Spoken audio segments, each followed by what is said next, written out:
I'm a risk taker. Now I know what you're probably thinking. I don't look much like the typical risk taker. This is probably what most of y'all think a risk taker is looking like. Or maybe this. But the truth is, we all at some point have had the opportunity to take a risk. Whether it's as easy as risking bombing that chem test and deciding to watch an episode of The Bachelor instead, or as big as deciding to move to a farm. More on that later. We all have had the chance to take a risk.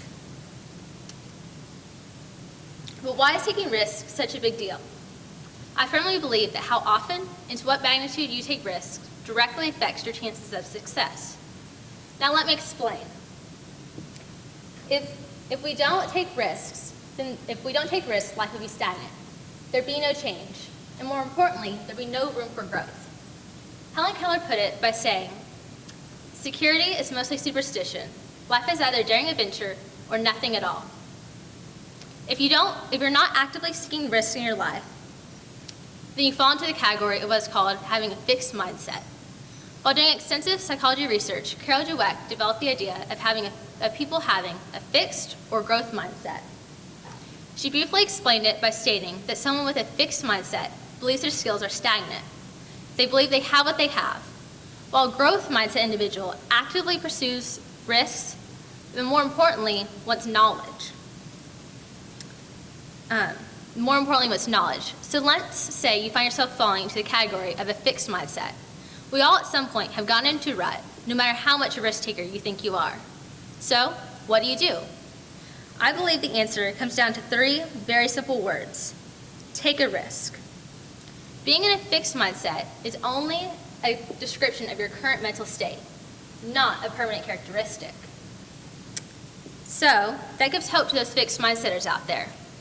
And for the growth mindset people, it means that you have to work at keeping your mind in a state of growth, and more importantly, improvement. And don't forget, who you decide to associate and learn with greatly affects your mental state. People around you can positively or negatively affect you. Every single student in this room right now has been surrounded by teachers that seek to instill a growth mindset in their students. For me, it even goes beyond that. Both my parents have always been my #1 fans, always pushing and encouraging me to be my best. They taught me that no one is born a success. Only through hard work and dedication can I achieve greatness. I love that picture. I'm sure everyone at some point has heard the saying, failure is not an option. What? Whoever said that definitely had a fixed mindset. Because believe me, failure is always an option. But sometimes it's good for us to fail. Sometimes we need to feel the fire that pushes us to want to achieve greatness. A few weeks ago, I traveled to West Palm Beach to ride at the College Preparatory Invitational.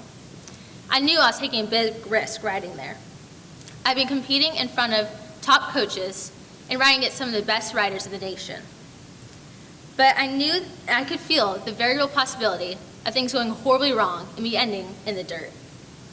But the possibility of me being able to ride in front of all those coaches and against wonderful riders overpowered the risk of embarrassment for me. T.S. Eliot better put it by stating, only those who will risk going too far can possibly find out how far it's possible to go. I definitely was trying to figure out how far I could go by riding there. The disappointment from not getting a ribbon was far overpowered by the experience of meeting with a multitude of coaches, leaders in the horse world, even 2 Olympians, but above all that, just simply getting to do what I loved.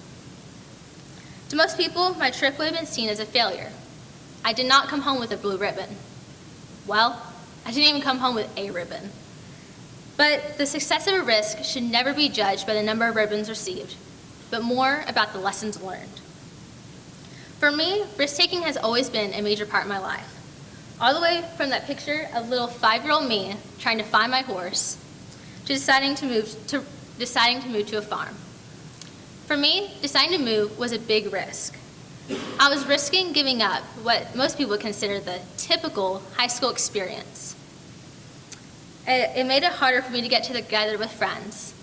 I couldn't just drive home and be back at school in time for a football game.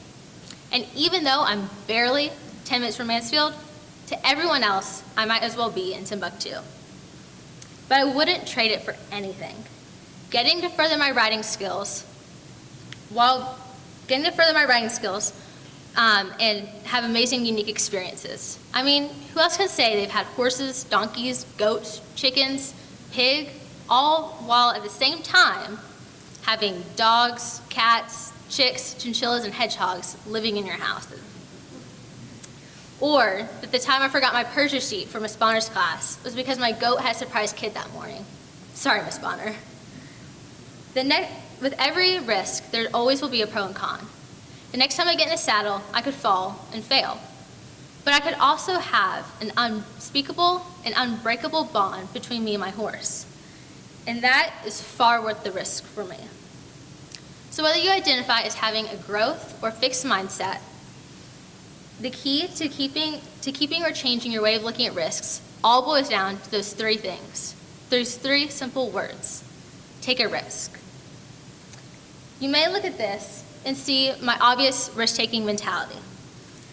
The act of flying over a 4-foot fence with a very large and highly unpredictable animal is risky.